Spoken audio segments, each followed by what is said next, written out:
네. 적극적으로 나눠주셔서 너무 감사를 드립니다. 개인적으로 저는 그 부끄러워서가 아니고 어디 가면은 이렇게 목사라고 얘기 잘 안 합니다. 근데 이제 둘 중에 하나거든요. 부끄러워서 안 하거나 할 필요가 없어서 안 하거나. 근데 저는 할 필요가 없어서 안 하는 타입인데 이게 여러분들에게는 굉장히 당연한 일인지 모르겠지만 대부분 목사님들이 안 그래요. 여러분 혹시 옛날에 제가 한창 막 떠들어댔던 클럽하우스라고 아시죠? 네, 여러분 춤추러 가는 클럽 말고요. 그 SNS 클럽하우스였던 거 지금도 있는데 거의 망했어요. 한 두 달 반짝하고 망했는데 그 한창 제가 그거 할 때 한 평신도 사역자분이 저한테 이제 카톡으로 질문을 하셨던 게 있어요. 자기가 이제 최근에 이 클럽하우스를 하면서 느낀 건데 거기는 글을 쓰는 공간도 없고요. 뭔가 내가 어떤 사람인지 표시할 수 있는 공간이 딱 자기 프로필 요 공간밖에 없어요. 그것도 눌러야 보입니다. 근데 이제 거기서 손 들고 이렇게 말하면 손 들게 해주고 올라와서 이제 말하고 이런 시스템인데 꼭 자기 소개를 할 때 다 남들은 그냥 누굽니다 이렇게 하는데 목사님들은 누구누구 목사님다라고 한다는 거예요. 자기는 평신도 입장에서 그게 이해가 안 된대요. 예. 근데 놀랍게도 그래서 저도 그랬어요. 저도 이해가 안 돼요. 라고 말했는데 제가 클럽하우스에서 만나는 제 지인들마다 얘기했었어요. 이게 방 제가 한창 잘 되던 방이 있었어요. 그래서 최근에 그 뭐야 우리 잘 말아줘 김밥 부르시던 우리 자두 가수분 아시죠? 자두 사모님이랑 최근에 다시 연락이 돼가지고 인스타 마파를 했습니다. 아이고 너무 감사하게 마파를 했는데 그때 클럽하우스에서 처음 만났었거든요. 제가 근데 그 방이 잘 돼가지고 방에 사람들이 많이 왔었어요. 유명한 사람들도 오고 조정치 씨도 오시고 뭐 기억나실 거예요. 근데 거기서 이렇게 하는데 자꾸 나를 아는 애들이 들어와서 목사님이라고 잘 부르는 거예요 방장을. 그래서 내 카톡을 따라 보냈어요. 제발 목사님이라고 하지 마. 제발 부르지 마 나. 막 이랬던 기억이 나는데 그 제가 듣는 얘기 중에 재밌는 얘기가 있어요. 내 가족이 아빠, 엄마, 그다음에 오빠, 동생이 이제 밥을 먹고 집에 돌아가는 길이었습니다. 근데 이 넷이서 집에 가면서 엄마가 그런 거예요. 아, 나 요즘에 너무 살찐 것 같아. 어떡해 하더니 딸이 이제 그러는 거예요. 또 여자분은 그런 말 잘하잖아요. 아니요 엄마 충분히 이뻐. 엄마는 동안이라서 살 조금 쪄도 괜찮아. 엄마가 우리 친구들 엄마들 중에 제일 이뻐. 하고서는 엄마가 기분 좋아가지고 아 그래 하고서 이제 엘리베이터를 탔어요. 기분 좋아가지고 이제 가족 드라마에나 나올 법한 상황을 연출하면서 가족끼리 원래 그런 말 잘 안 하는데 그죠? 연출하고 이제 엘리베이터를 타고서는 올라가는데 진한 향수 냄새를 풍기며 한 남자가 탑승을 합니다. 이 사람은 누구냐면 그 동네에서 유명한 그 동네 교회 목사님이에요. 나이가 70세 가까이 되신 향수를 진하게 뿌리고 늘 차이나 카라에 누가 봐도 목사님처럼 다니는 성경책 들고 목사님이 한 분이었는데 그분이 타신 거예요. 근데 그 동네 사람들이 이 목사님을 다 싫어해요. 그래서 왜 싫어하냐 들어보시면 압니다. 이 사람이 타가지고 이제 엘리베이터를 탔어요. 목사님은 15층에 사시고 그분들은 18층에 살아요. 엘리베이터를 계속 타고 같이 가는 거죠. 근데 이제 목사님 방금 타자마자 얘기를 하는 거예요. 아이고 가족들끼리 같이 다니시니까 보기가 좋습니다. 그리고 엄마한테 얘기를 한 거예요. 손주들인가요? 방금 딸이 엄마한테 엄마 동안이라고 그랬는데 보자마자 지금 손주냐고 물어보시면서 노안 어택을 하시고 그러니까 아니에요 저희 딸이랑 아들입니다. 그랬더니 아이고 죄송합니다. 제가 요즘 젊은 사람들 보면 몇 살인지 모르겠어요. 하하하 하시더니 그다음에 바로 아들을 보시고 그래 너는 중학생이니? 그랬는데 알고 보니까 그 아들이 30살인 거예요. 30살 직장인. 그러니까 엄마가 당황하셔가지고 아니에요 지금 제대하고 회사 다녀요. 그래서는 마지막 공격. 그 옆에 있던 여자한테 아이고 그렇군요. 그러면 너는 누나구나. 동생인데요. 그러니까 제 1타 3P를 아주 순식간에 3명을 말 3마디로 보내버리는 이 사건이 있었는데 여러분 엘리베이터 타면 누구한테 말 거세요? 이게 미국에서는 특히 미국에서는 그냥 지나가다 엘리베이터 같이 타면 하이 막 이게 뭐 문화예요 문화 그죠? 근데 우리나라에서 엘리베이터 같이 타면 다 째려보잖아요. 그리고 다 구석에 엘리베이터 구석 4개가 딱 있는데 4개가 꽉 차 있잖아요 항상. 그래서 4개가 꽉 차 있어 내가 혼자 가운데 있으면 굉장히 불안함 느끼지 않습니까? 안 그래요? 나만 그래요? 이거 가운데 떨어질 것 같고 막 이런 생각 안 들어요? 난 살짝 그런 느낌이 있어요. 공중에 떠 있는 것 같고 전부 다 날 쳐다보는 것 같아. 핸드폰을 굉장히 깊이 있게 보잖아요 이렇게. 나만 그런 거 아니죠? 다 그렇죠? 아니 근데 왜 그분은 그렇게 엘리베이터에서 남의 가족한테 말을 걸고 그렇게 함부로 말을 했을까요? 오늘 답이 나오는데요. 자기 역할에만 충실하면 그렇게 되는 겁니다. 제가 목사님들 심리를 정확히 알아요. 뭐냐면 교회에서는 아이고 제가 목사입니다. 그러면 아이고 안녕하세요. 인사받고 하잖아요. 이게 너무 익숙한 거예요. 그러니까 밖에 나가서도 그렇게 얘기하면 그렇게 대우받을 것 같으니까 이게 습관적으로 자꾸 나오는 거예요. 역할에 충실했기 때문에. 여러분 오늘 롤에 대한 얘기를 할 겁니다. 롤. 우리 현이 롤 좋아합니까? 예전에. 근데 그 롤이 아니라서 미안합니다. 예, 정글러 얘기하고 싶지가 않습니다. LOL이 아니고 ROL이 역할에 대해서 얘기를 좀 나눠보려고 합니다. 오늘 이 세례 요한이 또 계속 등장합니다. 이 세례 요한이랑 우리가 앞으로 한 5, 6주는 계속 보게 될 겁니다. 근데 지금 세례 요한이 어떻게 된 상황인지 한번 살펴보면 이 사람이 요단강, 그 당시에 유튜브 같은 플랫폼이었던 요단강에서 이제 사역을 시작을 했고 거기서 세례도 베풀고 하면서 이제 한 10만 구독자 정도 되는 느낌의 이제 인기를 몰이를 하고 있었습니다. 그런데 지난주에 어떤 일이 생겼냐면 유명해지고 나니까 이제 산헤드린 공회에서 공무원들을 파송한 겁니다. 종교 지도자와 정치 지도자였던 사두개인과 바리새인들을 파송을 했어요. 그리고 지난주에 물어봤습니다. 뭐라고? 당신이 그리스도이십니까? 라고 질문을 했습니다. 그리고 세례 요한이 지난주에 대답했죠. 나는 그리스도가 아닙니다. 기억나시죠? 나는 그리스도가 아닙니다라고 대답했어요. 근데 여기까지는요. 이 공무원들이 뉘앙스가 진짜 그리스도일까 봐 약간 두려워하는 마음이 있었습니다. 원어로 보면 뉘앙스가 좀 달라요. 그래서 그리스도이십니까? 라고 물어봤어요. 근데 아닙니다. 그랬더니 이제부터 이 사람들이 살짝 화가 납니다. 이 말씀 한번 펴보세요. 1장 21절부터 보시면 살짝 화가 난 뉘앙스가 보이실 거예요. 그래서 그 다음에 네가 엘리야냐 물어보는데 여기서부터는 이 뉘앙스가 하씨 네가 뭔데 그러면 약간 이런 느낌이에요. 네가 뭔데? 네 엘리야야? 그랬더니 뭐라 그러냐면 세례 요한이 아니라고 말합니다. 그 다음에 또 뭐라고 했냐면 그럼 선지자냐? 아니라고 말합니다. 이 사람들이 화난 게 확실한 게 22절에서 이렇게 말해요. 우리를 보낸 사람들에게, 그러니까 내가 돌아가서 보고를 해야 되거든. 내가 누구라고 해야 되냐고. 그러니까 대답 좀 똑바로 해봐. 이제 빈정이 제대로 상했죠. 열받은 상황이에요. 여러분 근데 세례 요한이 엘리야였을까요? 아니었을까요? 자, 우리가 이제 이거는 조금 성경적인 지식이 필요하지만 그래도 알아두시면 다 이해할 수 있습니다. 그 열왕기에 가면요, 엘리야라는 선지자가 있는데 엘리야는 죽음을 보지 않고 하나님께로 돌아갔습니다. 그리고 엘리야가 메시아의 길을 준비할 거라고 분명히 성경이 얘기합니다. 그래서 엘리야가 다시 올 거라고도 예언이 되어 있습니다. 한번 아까 말씀드렸던 말씀 찾아볼까요? 그 열왕기하 1장 8절입니다. 열왕기하 1장 8절.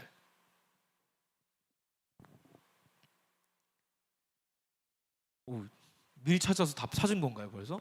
자, 읽어볼게요. 시작. 그들이 그에게 대답하되 그는 털이 많은 사람인데 허리에 가죽띠를 띄었더이다 하니 왕이 이르되 그는 디셉 사람 엘리야로다. 이스라엘 온도가 40도입니다. 40도에서 세례 요한이 낙타토롯을 입고 있습니다.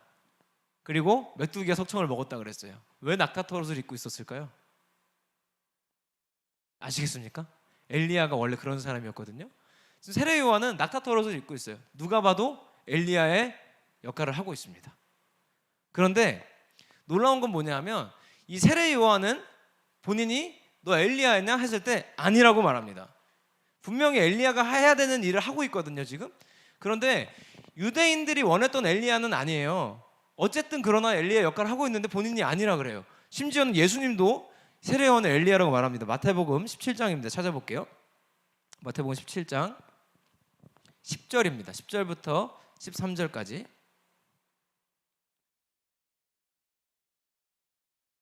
마태복음 17장 10절부터 13절까지.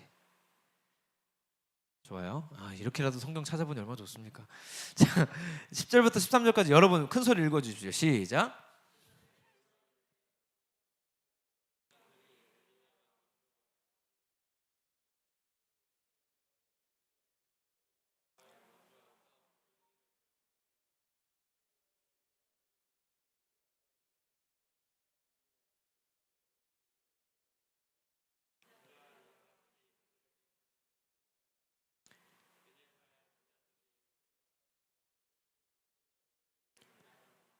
네, 보이시죠? 세례 요한은 엘리야의 역할을 한 사람이 분명히 맞습니다. 그런데 이스라엘 그 사두개인과 바리새인들의 질문은 뭐였냐면요, 네가 다시 그 부활한 엘리야냐, 하나님께로 올라갔다 그대로 돌아온 엘리야냐를 자꾸 묻는 거예요. 그러니까 본인이 엘리야의 역할을 하는 것을 세례 요한은 분명히 알고 있습니다. 본인의 부르심이 엘리야의 역할인 것을 알고 있어요. 그런데 그 사두개인과 바리새인들의 질문에는 뭐라고 하냐면 난 엘리야가 아니라고 대답합니다. 여기서 우리가 꼭 배워야 되는 게 있어요. 뭐냐면 지금 엘리야의 역할로 부르심을 받은 세례 요한은요, 본인의 역할에 집중하고 있는 게 아닙니다. 내가 엘리야라는 역할을 사명을 받았어. 근데 그거에 집중하고 있는 게 아니라 내가 그리스도인이라는 것 자체에 집중을 하고 있어요. 그러면서 뭐라고 대답하냐면 23절을 읽어볼게요. 1장 요한복음 1장 23절. 요한복음 1장 23절 오늘 본문이죠.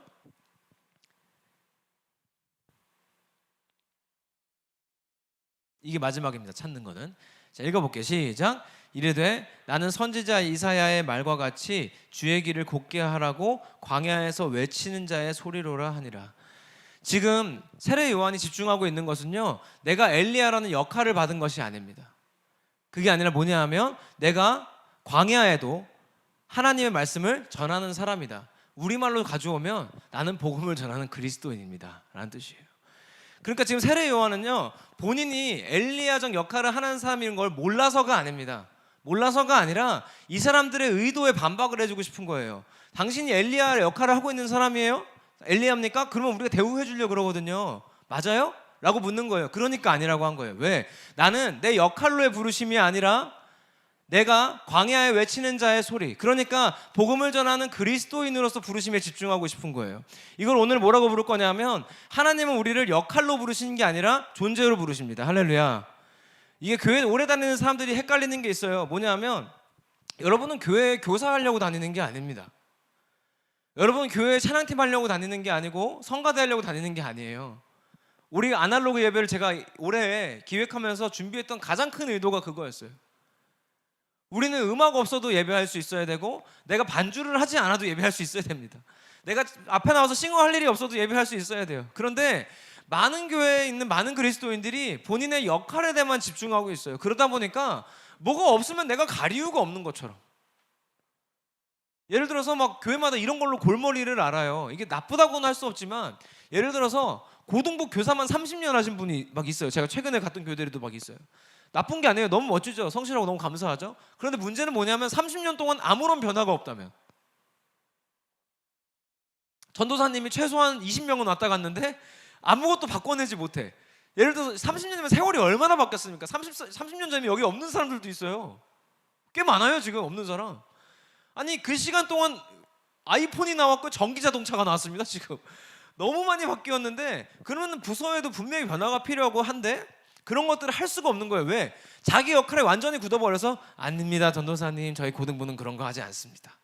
만약에 저희 교회에 그 중고등부나 청년부에 부장님이나 그런 분들이 계셔서 제가 만약에 올해부터 아날로그 예배 하겠습니다. 어떤 겁니까? 뭐 악기 다 빼고 뭐 이렇게 하는 겁니다 하면 안 됩니다. 할 수 없습니다. 이게 역할로서가 아니라 존재로서 부르심에 집중하게 하려고 하는 건데, 이거 설득하다가 끝나는 거예요. 이거 설득하다가 아무것도 못해. 보통 교회들이 다 그래요. 그래서 역할에만 충실하다 보니까 성경학교 준비하자고 회의를 모이잖아요. 그럼 무슨 회의하고 있는지 알아요? 제가 자주 말씀드렸죠. 레크레이션 종목을 뭐 할지만 얘기하고 앉아있어요. 레크레이션은 뭘 어떻게 재밌게 할까? 이 일은 누가 할까? 이 일은 누가 할까? 우리가 어떻게 하나님을 기쁘시게 할까를 회의하는 게 아니라 우리가 이 일을 어떻게 잘할까만 회의하고 앉아있는 거예요. 교회가 아니죠. 회사죠. 이건 청년들의 여러분 삶의 문제에도 똑같이 적용이 됩니다. 여기서부터 잘 들으세요. 앞에는 안 들어도 괜찮아. 여기부터 잘 들어. 청년들 여러분, 내가 지금 20대 30대 그 다음에 내가 직장인, 대학생 등등 나에게 주어진 알바생이라는 현실에 내 역할에 부르심에 자꾸 집중하다 보면요, 상황에 매몰됩니다. 무슨 얘기냐면 내 역할에만 집중하다 보면 미래는 안 보이고 내 절망적인 상황만 보입니다. 이게 우리가 빠져있는 함정이에요. 우리가 자꾸 내 부르심을 역할에서 발견하다 보면 하나님이 나를 어떤 직업으로 사용하실까를 자꾸 집중해요. 그런데 마음대로 되지 않죠. 마음대로 되지 않으니까 하나님과 관계가 틀어집니다. 그러니까 상황 탓을 하기 시작해요. 상황에 무너집니다. 상황에 무너지는 거는 멋진 믿음이 아니죠. 그런데 그거의 원인이 뭔지 찾아보면 내가 하나님의 자녀다 혹은 그리스도인이라는 존재로서 부르심이 아니라 내 역할로서 부르심에 너무 집중해서 그래요. 이건 교회 문제도 똑같습니다. 제가 이거 부모님들께도 꼭 보여드리면 좋겠다는 오늘 설교예요. 사실은 저는 정말 많은 교회에 성가대 하려고 교회 다니는 분들이 있다고 생각합니다. 성가대 안 하면 교회 갈 이유 없는 분들 꽤 있습니다. 여러분이 어렸을 때 상처받았던 말들 중에 부모님이 역할로서 부르심에 집중했기 때문에 하셨던 말씀들이 있습니다. 예를 들면 우리 교회에만 좀 특별히 많은 케이스가 있죠. 야, 내가 목사인데 너 때문에 어디 가서 목사라고 말을 못해. 이런 말.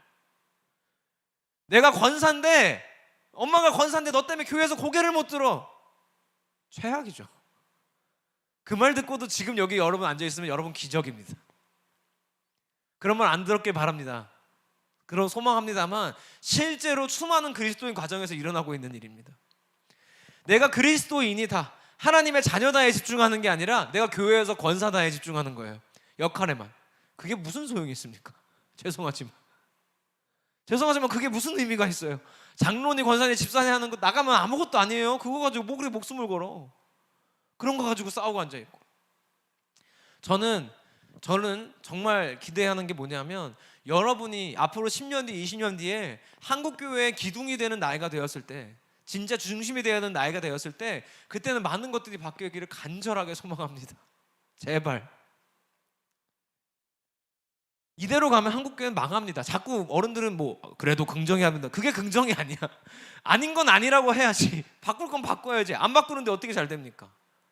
다들 역할로서 부르심에만 집중하는 거예요. 그러니까 우리 성가대만 잘 돼야 되고, 우리 교구만 잘 돼야 되고, 우리 목장만 잘 돼야 되고. 왜 그래야 됩니까? 근데 우리는 세례 요한이 답을 줍니다. 이 사도 요한이 전하는 복음서, 이 요한복음에서 세례 요한을 통해 하나님이 답을 주십니다. 우리 부르시면 뭐라고 하냐면 광야에서 외치는 자의 소리라고 합니다. 여러분, 이 말씀이 들려주길 바라요. 광야에서 외치는 자의 소리가 뭔 말이냐 하실 수 있는데요, 이거예요. 광야에는 뭐가 있어요, 없어요? 사막이에요. 아무것도 없습니다. 아무것도 없는 곳에도 하나님의 말씀을 선포하는 사람들이 그리스도인이라고 말하고 있는 거예요. 할렐루야. 어디가 아무것도 없는 곳입니까? 여러분이 다니고 있는 직장, 회사, 학교, 거기가 광야죠. 우리 인생에 주어지는 광야가 멀리 있는 게 아니라 여러분의 가정이 광야고요, 우리가 살고 있는 삶의 모든 자리들이 광야입니다. 그곳에 하나님의 말씀이 선포되기 원하는 사람들, 그게 우리의 부르심입니다. 할렐루야. 내가 청년 회장이냐, 찬양팀이냐, 보컬이냐, 뭐 이게 중요한 게 아닙니다. 너 교회에서 뭐해? 난 드럼 쳐.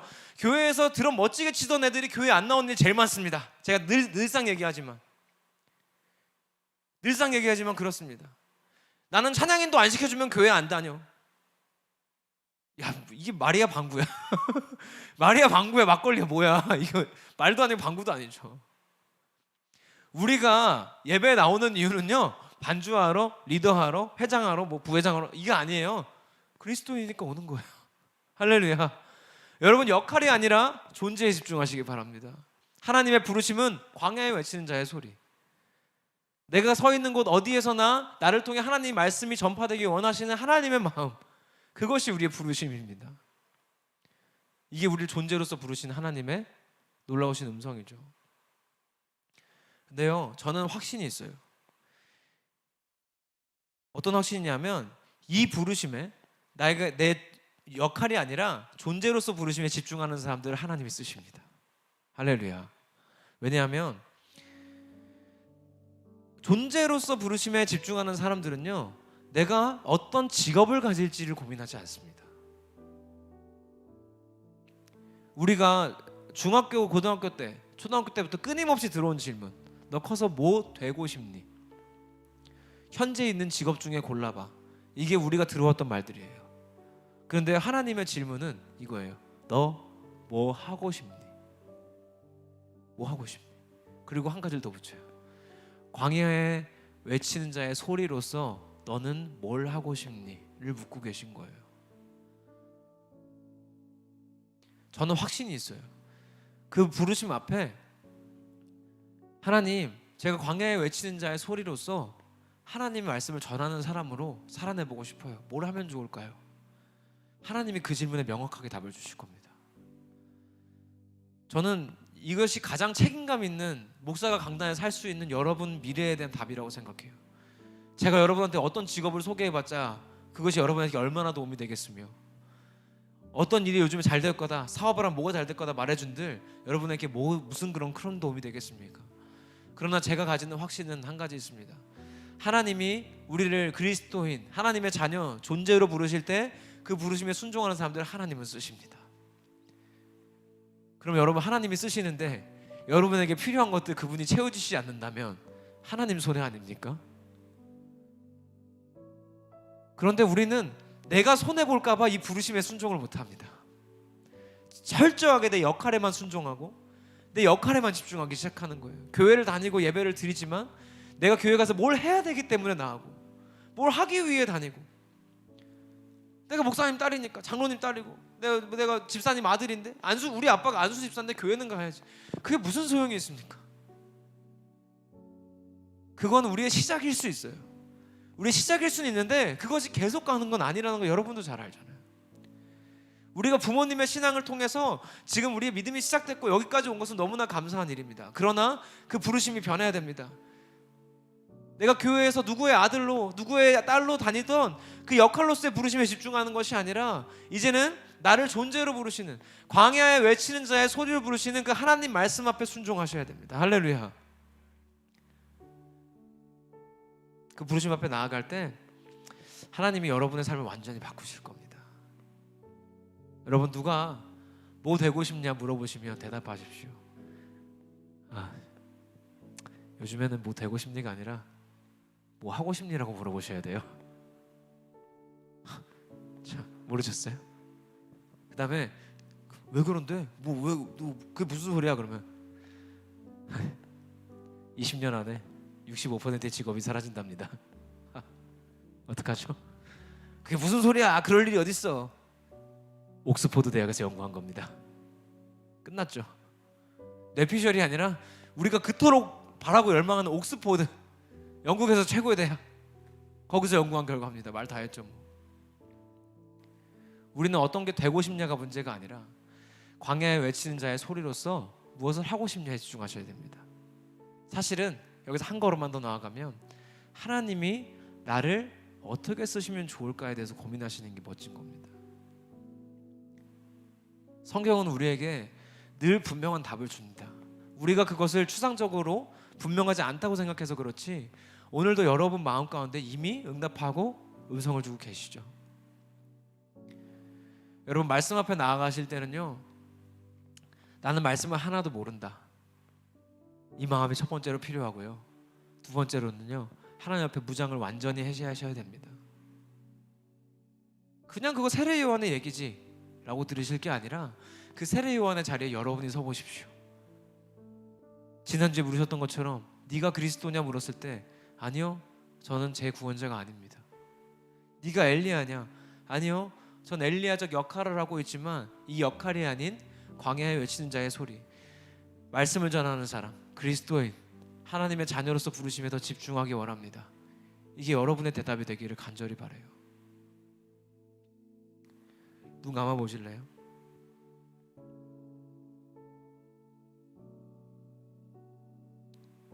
우리가 역할에만 집중했을 때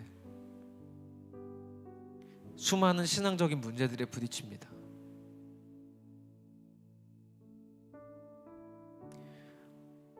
우리가 살아가는 이유를 잃어버립니다. 내가 예배하는 이유를 잊어버리게 됩니다. 하나님은 내일도 여러분을 광야로 보내실 겁니다. 그러나 여러분을 혼자 보내시는 것이 아니라 광야에 외치는 자의 소리로서 여러분에게 하나님은 늘 동행하실 겁니다. 아무것도 없는 곳에도 하나님 말씀이 전파되고 그곳에 하나님의 말씀들이 자라나고 심겨지고 성장하는 놀라운 일들, 아무것도 없는 광야와 같은 곳에 하나님의 영광이 선포되는 그날을 하나님이 꿈꾸고 여러분을 사용하기 원하십니다. 여러분, 여러분의 존재가 아니라, 여러분의 역할이 아니라 여러분의 존재에 집중하십시오. 하나님은 여러분을 하나님의 자녀로, 그리스도인으로 부르십니다. 이 시간 함께 기도합시다. 여러분, 이렇게 기도하며 나아갑시다. 하나님, 제가 그동안 너무 역할에만 충실했다면 이제는 존재로 부르신 그 부르심 앞에 나아가기 원합니다. 광야에 외치는 자의 소리로 부르신 하나님의 그 부르심에 순종하기 원합니다. 우리가 가는 곳에 하나님 말씀이 전파되게 하시옵소서. 우리가 가는 곳마다 하나님 예비하신 놀라운 기적들을 보여주시옵소서. 내 역할에만 집중해서 상황에 매몰되는 것이 아니라 상황을 넘어 하나님의 역할을 감당할 때 하나님 주실 놀라운 은혜를 기대하오니 하나님 내 삶에도 놀라운 역사를 이루어 주시옵소서. 우리 함께 기도합시다. 하나님, 우리 자녀들에게 예비하신 하나님의 놀라운 은혜를 기대합니다. 하나님 다 준비하셨고 하나님 다 예배하셨는데 우리가 광야에 외치는 자의 소리가 아니라 그저 나를 어떤 역할로 부르신 그 역할에 집중하였던 하나님의 우리 각오들을 내려놓습니다. 나의 직장, 그저 나가 하는 일들에만 집중했던 나의 각오들을 내려놓습니다. 이젠 날 역할이 아니라 존재로 부르신, 날 어떤 역할이나 직업이 아니라 존재로 부르신 하나님의 그 부르시는 음성이 들려지게 하시옵소서. 오늘도 광야에 외치는 자의 소리로 아무것도 없는 곳에 하나님